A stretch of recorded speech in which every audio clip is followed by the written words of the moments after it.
Inilaan na ni Pangulong Bongbong Marcos ang 6.326 trillion pesos sa pambansang pondo para sa susunod na taon.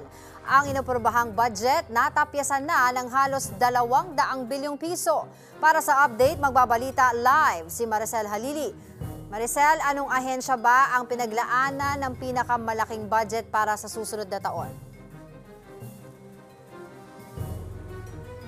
Angela, gaya ng inaasahan, Department of Education pa rin yung may pinakamalaking pondo na inilaan matapos lagdaan ni Pangulong Bongbong Marcos ang General Appropriations Act para sa taong 2025 kaninang umaga. Ito kasi yung matatandaan natin na maya't maya kina-question ng mga bumabatikos kung bakit nangyari na mas mataas yung pondo ng DPWH over Department of Education, or not necessarily the agency but the sector itself. Kasi ang nakalagay sa konstitusyon natin, dapat pinakamalaking pondo yung nakalaan sa sektor ng edukasyon. At ito nga yung tiniyak ng pamahalaan. Kaya nangunguna yung Department of Education pa rin sa may pinakamalaking pondo at pumapangalawa ang DPWH matapos i-veto ni Pangulong Bongbong Marcos yung 26 billion pesos na pondo sa ilalim ng ahensyang ito.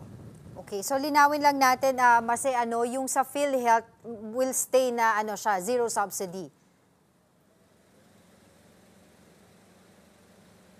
Ang PhilHealth, wala na talagang magagawa si President Bongbong Marcos dyan, Angela. Zero subsidy talaga siya dahil ang pwede nilang gawin ngayong naipasa na ng bicameral committee ang budget sa Pangulong Marcos ay ang pag-veto nito. Hindi naman sila pwedeng magdagdag ng budget. So nananatili siya sa zero subsidy.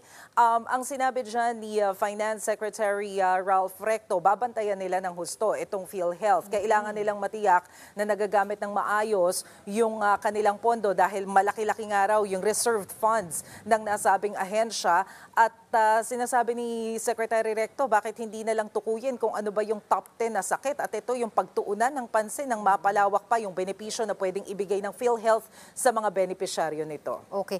Mase doon mula sa inaprubahan ng bicameral conference, anong ahensya yung may pinakamalaking budget cut? Well, clearly, yung 26 billion pesos na tinanggal ng Pangulo mula dito sa DPWH, masasabi talaga natin na malaki yung itinapyas. Pero linawin ko lang, Angela, more than 194 billion pesos talaga yung na-veto ni Presidente. 26 billion pesos dyan, yung sa DPWH. The rest, ito yung mga unprogrammed appropriations. Dahil lang napansin nga ng branch ng ehekutibo ay nasa 300% yung itinaas nitong mga unprogrammed appropriations mula ng nasa National Expenditure Program sila. Ito yung tinatawag natin na NEP o yung mismong proposal na galing sa sangay ng ehekutibo at nang dalhin nila ito sa bicameral committee, tumaas ng 300%.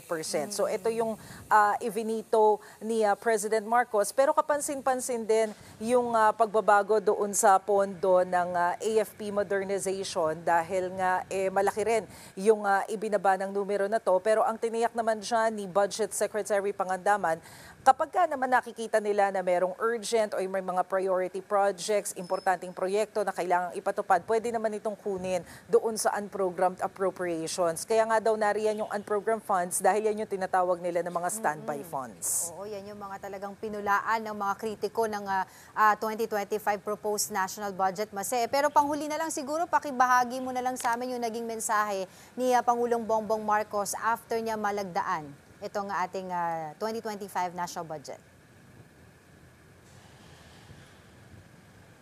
Siniguro, Angela, ni President Marcos na pinag-aralan nga ng husto ng Malacanang itong 2025 General Appropriations Act. Pero siguro ibabahagi ko na rin yung nabanggit kanina ni Executive Secretary Lucas Bersamin na tiyak siya o confident siya na constitutional itong inilabas na general o nilagdaang General Appropriations Act ni President Bongbong Marcos. Kung meron man daw na kumwestiyon sa constitutionality na to, wala naman silang magagawa. Pero confident sila na napag-aralan ito ng husto at naaayon sa batas ang isinumiti nila na GAA. Pero madagdag ko na rin lang, no, Angela, tumaas yung budget ng Office of the President. Nag-request kasi sila ng additional sa Kongreso ito na budget dahil biglang ang Pilipinas na ang mag-host ng ASEAN 2026. Bagamat 2026 pa ito gagawin, medyo mahaba-haba yung preparations. Dapat kasi Myanmar yung kasunod na mag-host. Kaso dahil nga medyo magulo yung sitwasyon sa Myanmar,